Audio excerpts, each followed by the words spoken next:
Kai, front right here. Yeah. Obviously, it's been a while since we last saw you in here.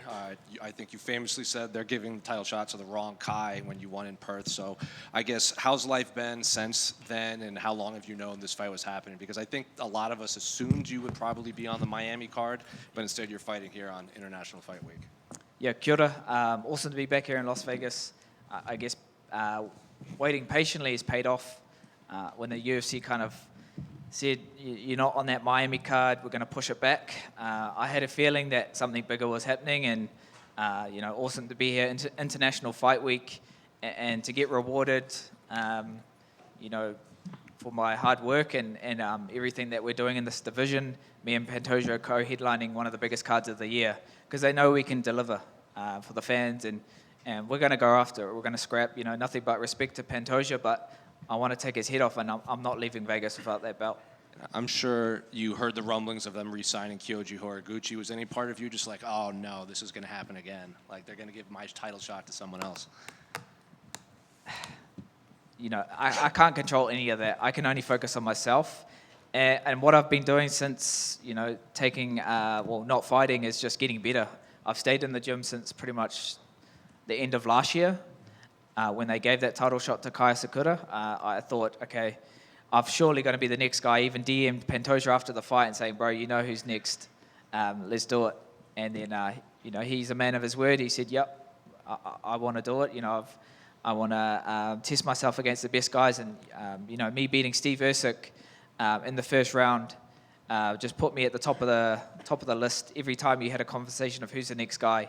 I'm a fresh matchup. I've got a skill set that will give Pantoja problems. And we fought 9 years ago. I was a boy back then. Now I'm a man. I know what I'm fighting for. I've got a whānau and a family to provide for. And I'm in a great place mentally, spiritually, and physically coming into my career best. And you've been doing this for a long time. Fans of the media like to latch on to those storylines. And like you said, it was 9 years ago. But when you fought him back then, did you think he would reach this level? Did you see him as a future UFC champion when you fought all the way back on The Ultimate Fighter? Well, he was the number one pick. Yeah. The number one seed. And me on that Ultimate Fighter Season 24, I was the only one to get a knockout on that show. And when I got that knockout on my first fight, that's when I fought Pantoja, the number one guy. So I knew that, this guy's going to be around for years. And there's no surprise that he became a world champion. He's so well-rounded. But his biggest strength is he's so tough and durable. He doesn't mind getting hit. Like, he loves it. And when you think he's tired and you think you can get him out, he goes even harder and ends up, hurting you. So, we're prepared very well for Pantoja. Already fighting him once before. It was a 2-round fight. It's only an exhibition fight. You can't really compare that 9 years ago to now. So, I'm excited. I wasn't training out of City Kickboxing back then either. I was training out of Thailand. And then after that fight, after the Ultimate Fighter, that's when I went back to my hometown in Aotearoa, New Zealand, and started training under Eugene. So I feel like that's all the difference. Definitely did what I needed to when I was in Thailand and got me to a certain level. But when I came back home, that's when you saw the evolution of my game. To kind of go off of that, you've been in these big camps before, but a lot of your teammates have also been fighting around the same time, and maybe your coach has to split time and everything. So I guess what's camp been like now that it seems like all the focus can be on you to prepare for an undisputed title fight? Yeah, that's what I talked about with the commentators. It's been awesome being selfish and having all this attention from my coaches and my teammates because they can get the best out of me. There's nowhere to hide. I'm the person in the middle. I'm the guy getting ready for this title fight. So, I've got a great team at City Kickboxing. So much love for my coaches and my teammates that push me daily. And I've just helped myself since the start of this year, just grinding. I coach a rugby league team for wrestling, and they had a game here in Vegas earlier this year. And I didn't come because I knew I've got my own belt to win. And I just wanted to give my best chance. And that was just grinding. And that's why I feel like well prepared for this. I put myself in every bad position. I've had to fight my way out of it. And this dream, I've been fighting for 15 years now professionally. When I first made my debut, I was 17. And now I'm 32, coming into my prime.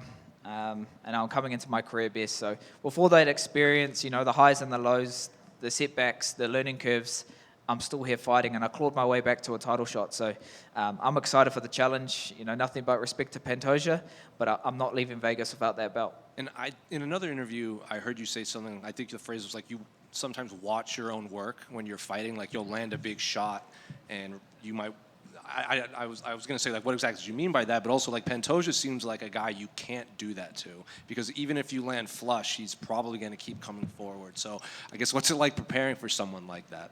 Yeah, when I said that, it's just, I believe in my power, my knockout power so much that, sometimes when I fight guys, it only takes 1 or 2 shots and you've found that kill shot. But Pantoja, I know you're going to have to land at least 10 to 20 kill shots to get him out, and we're prepared for that. We're ready for the fire. I'm not taking a back step. I want to meet him in the middle, and I want to showcase all my skills and let him know that, yeah, you can't hurt me. I'm right in the middle, and I'm going to stay in his face. So even if he wants to get me to the ground, I've got the best takedown defense in this flyweight division. I've shown it time and time again against these grapplers, these wrestlers, these Klingons. The fans want to see knockouts, so that's what I deliver. Just last one for me. We've been interviewing you for a long time. We've seen your culture and your Maori everything. In the countdown, I think there's obviously since in the last few years, there's been a lot of new MMA fans that might not have seen that side of you. So, I guess what's been, the reception or the feedback you've gotten from like American fans and international fans that may not like recognize that part of your life now that it's in the spotlight? Yeah, it's just been a big part of, I want to put the spotlight on my culture, me being of Māori heritage and my people, and especially in Aotearoa, New Zealand. That's what makes us special. That's what makes us unique. And, I want to carry that with me when I go into the octagon and the UFC, and not just educate, but let everyone know where I come from, that I'm proud of who I am and what I represent. And like I said to DC when he asked me, how do you have all these knockouts on your record? And it is because I'm Māori. That's my superpower. And that's just me speaking my truth. And come Saturday night, I'll be representing our country, making everyone proud. And just know when I'm making that walkout, I'm representing all of us. Just over here. This will be Pantoja's 4th title defense. How do you think you compare to some of the contenders that he's fought before? Yeah, so stylistically, it's a great matchup. He's tough. He's going to come forward, and I think he's going to be stubborn where he's going to strike. He's not just going to try and go for a takedown and get me to the ground. He's that kind of fighter. He's going to get even and, prove a point. And I love that about him. But it's going to get him hurt, and he's going to walk into a kill shot. And, I'm just ready for a fight. I'm ready for a dogfight for 5 rounds. And wherever this fight goes, I welcome it. And he's never been finished. You say you want to take his head off. What kind of openings have you seen? When he gets tired, that's openings when I see him getting a bit sloppy, maybe hands get dropped a little bit. And just, whenever the fight is going through those scrambles and those in-between exchanges, I want to capitalize on it. But, I'm just ready for the challenge. And, I've got 12 knockouts on my record. He's calling me the Mike Tyson of the flyweight division. I'm the first Kai Kara France of the flyweight division, so that's the name I'm living up to. And then last one from me, obviously, co-main event on a big card this weekend. What's your prediction for the main event? Yeah, awesome to be co-main, setting the stage. I told Ilya last night when I saw him at the UFC PI, I said, hey, bro, we'll set the party off and you guys can finish it. I love Charles Oliveira. He's the people's champ. But, it's Brazil versus us.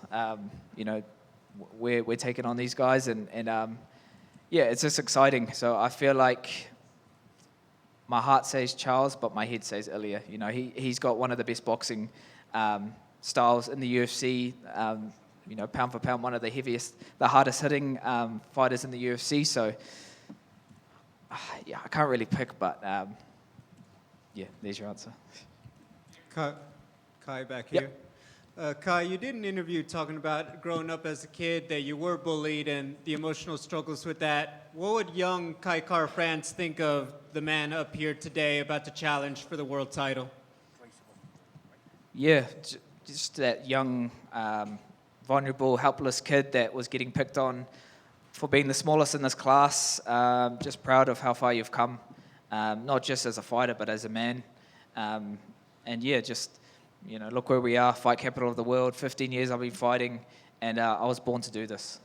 So yeah, just proud to know that, if you are going through anything that's, adversity or struggling, it builds resilience. It builds character.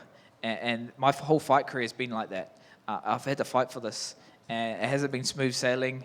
I've had to pick myself up time and time again, but I've always come back from losses. And here we are now, about to make history. So many things I've done in my career, but I haven't ticked this off being the first flyweight Māori world champion. So that's what I'll be doing Saturday night.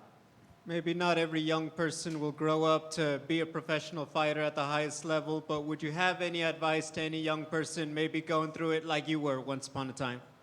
Yeah, 100%. To our rangatahi, our young people that are navigating, challenges in their life, just figure out why you're doing something. And it doesn't even be fighting. It could be whatever passion that is. Figure out why you're doing it. And when things get tough and times get hard, you'll go back on that why, and that will pull you through. So yeah, figure out that why, and you'll have a clear path of where you want to be and where you want to go. Final question. Obviously a longtime teammate and friend of Israel Adesanya, going into the Hall of Fame for his war with Kelvin Gastelum. Can you go back? Do you remember what it was like as his friend and teammate watching that battle play out, and obviously went into the history books as one of the most epic middleweight fights of all time? Yeah, it's been awesome, seeing Izzy's career blossom and the legend that he is, one of the GOATs in the UFC and in the sport. Privileged and honoured to be, a friend of his, and just see everything that goes into being a world champion. There's so much hard work that goes into it. So when he fought Gaslam, I remember watching it and just being proud. I knew that he wasn't walking away with. He wasn't leaving without that belt, and Kelvin Gaslam's a warrior in himself, and for those guys to just leave it in the ring and in the octagon and give the fans one of the best fights ever, it just cemented Izzy's legacy as one of the best, and just proud of him. Thank you. Kia ora kai, ke konei. Kia ora. Kia ora. First of all, mihi atu ki a koe. I feel like you're here at International Fight Week fighting for a title, and you haven't only brought yourself to compete, you've brought people like myself from New Zealand here with you, so nā mihi ki a koe mō tērā. There was a comment earlier about taha Māori and how you've showcased your culture on the world stage and educating somewhat fans on what that culture is to you. I just wanted to ask you though, as a Māori who has really amplified this camp, who he is and where he is from, how much that mana and kaha has really helped you in this fight camp for a title fight? Yeah, this fight's bigger than me. That's what I've channeled this whole camp. And when they asked, what do you want to do for the countdown? I'd already been a part of a kapahaka group, Te Poho o Hine Kahikora, under Jeff and Neti. And, before I had this title fight, I was training just to be around that knowledge, to be around my Māoritanga and to be immersed in ancient protocols that our tupuna would have done going into battle, but also just to be around that. And it's really strengthened my connection, to the whenua, to the land, and just, everything that embodies me. Before I'm a UFC fighter, I'm myself, I'm kaiwhare, and I'm Māori. So, this camp's been a lot different. So when the countdown asked, what do we want to do? I still retain that haka that we learned for Te Matatini with the ropu, and I said, this will be my Te Matatini stage, doing it in the cage. And to have all my ropu there, all the tāne, all the men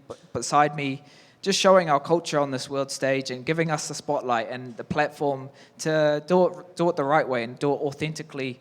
And it worked out perfectly. I had tears in my eyes after I did that first haka, because I knew my tupuna would be very proud of how far I've come, not just as a fighter, but as a tāne, as a man, and I'm proud of where I come from. So I wanted to showcase that for this fight, especially for being a world title, such a special moment.